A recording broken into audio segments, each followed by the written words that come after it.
Halo, perkenalkan nama saya Lauri Martiana Putri, NIM 68 2018 145. Saya mahasiswi program studi Sistem Informasi Fakultas Teknologi Informasi Universitas Kristen Setyawacana. Video ini saya buat untuk memenuhi tugas diri mata kuliah Manajemen dan Bisnis. Selamat menonton. Di sini saya akan sedikit menjelaskan dan memberi contoh tentang proses manajemen dan peranan manajerial.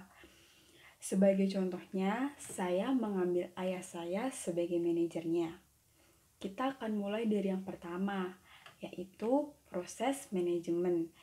Ada berapa sih proses manajemen itu dan apa aja ya proses manajemen itu? Nah, proses manajemen itu ada 4. Yang pertama, perencanaan. Yang kedua, pengorganisasian. Yang ketiga, pengarahan. Dan yang terakhir, ada pengendalian. Kita akan mempelajarinya satu persatu secara singkat dan secara cepat saja ya teman-teman. Nah, yang pertama itu ada perencanaan. Nah, apa sih perencanaan itu? Perencanaan adalah merumuskan apa yang dibutuhkan oleh organisasi dan bagaimana untuk mencapai tujuan tersebut. Nah, sebagai contohnya di sini, ayah saya lebih suka menulis daripada mengingat. Karena apa yang kita ingat belum tentu apa yang kita pikirkan pertama kali. Sehingga untuk melakukan perencanaan, ayah saya lebih suka untuk menulisnya agar tidak lupa, karena jika lupa itu bisa dikategorikan atau bisa saja itu sangat fatal bagi si manajer ini, seperti itu. Yang kedua, ada pengorganisasian. Apa sih pengorganisasian itu? Pasti teman-teman sudah tidak asing lagi dengan kata organisasi.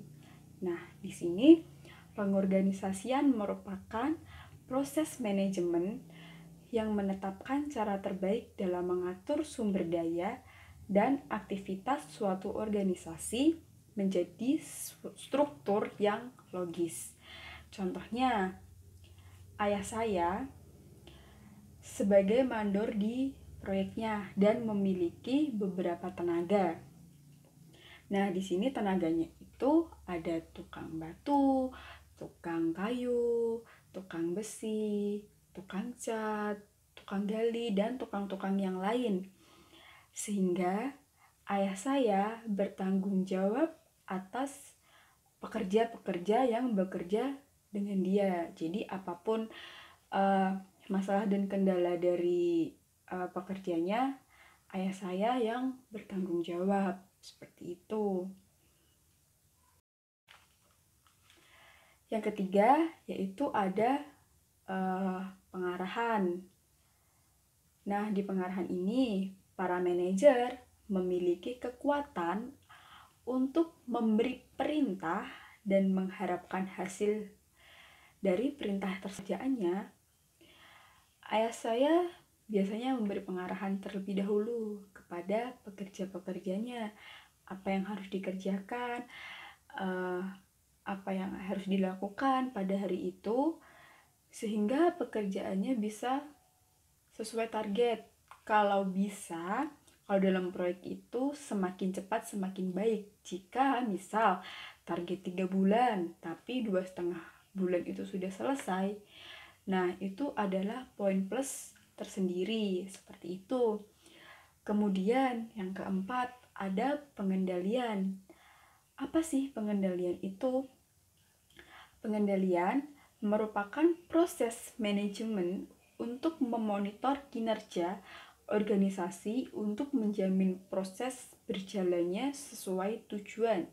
Jadi, memonitor suatu pekerjaan agar sesuai dengan tujuan yang sudah ditargetkan di awal tadi. Seperti itu. Contohnya, selalu melakukan pengecekan terhadap pekerjaan yang dilakukan oleh tenaganya, sehingga dapat memastikan prosesnya berjalan dengan baik dan sesuai dengan targetnya, seperti itu. Nah, kita sudah belajar tentang proses manajemen. Ada 4 kan tadi proses manajemennya. Yang pertama ada perencanaan, yang kedua ada pengorganisasian, yang ketiga ada pengarahan, dan yang keempat ada pengendalian. Selanjutnya, kita masuk ke peranan manajerial. Ada apa aja sih di peranan manajerial itu? Tetap tonton terus ya. Sekarang kita akan bahas tentang peranan manajerial. Peranan manajerial itu ada 3. Yang pertama, interpersonal atau hubungan manusiawi. Yang kedua, informasi. Dan yang ketiga adalah pengambilan keputusan. Kita akan mempelajarinya satu persatu. Kita mulai dari yang pertama dulu, yaitu interpersonal atau hubungan manusiawi. Di sini, di hubungan manusiawi ini masih dibagi dalam 3 spesifikasi. Yang pertama itu ada figur bapak. Nah, di sini contohnya itu memimpin tenaganya dalam pengerjaan proyek. Jadi, ayah saya yang memimpin dalam pekerjaan lapangan tersebut. Dan yang kedua, itu pemimpin. Di sini, pemimpin itu memberi masukan, perbaikan, dan semangat kepada tenaganya. Jadi memberi motivasi agar pekerjanya lebih semangat untuk bekerja, seperti itu. Menjadi 3 juga. Yang pertama itu ada monitor, yaitu menguasai berjalannya proyek sehingga tidak terjadi miskomunikasi. Yang kedua, diseminator, yaitu memberikan informasi apabila ada kendala dalam proyek tersebut. Kemudian, yang ketiga, juru bicara. Juru bicara ini menjadi wakil dari tenaganya untuk pertanggungjawaban lapangan. Kemudian kita masuk ke peranan yang ketiga atau yang terakhir. Nah, di peranan ketiga atau terakhir ini yaitu pengambilan keputusan. Di sini terbagi menjadi 4 spesifikasi. Yang pertama, kewirausahaan, yaitu membuat terobosan baru untuk proyek yang dikerjakan. Kemudian yang kedua, penyelesai gangguan. Nah, ini menyelesaikan masalah yang biasanya banyak tenaga yang libur secara bersama-sama yang mendadak, seperti itu. Yang ketiga, pembagi sumber daya, menentukan anggaran untuk tenaganya yang biasanya berbeda-beda karena untuk satu tenaga dan tenaga yang lain itu biayanya berbeda. Untuk yang terakhir itu ada perunding.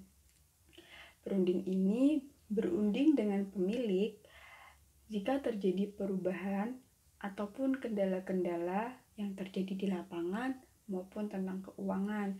Jadi misalkan ada kendala di lapangan, itu akan dikoordinasikan dengan pemiliknya, dan juga semisal anggarannya itu berubah, bertambah atau berkurang, itu juga dikoordinasikan dengan pemiliknya, seperti itu.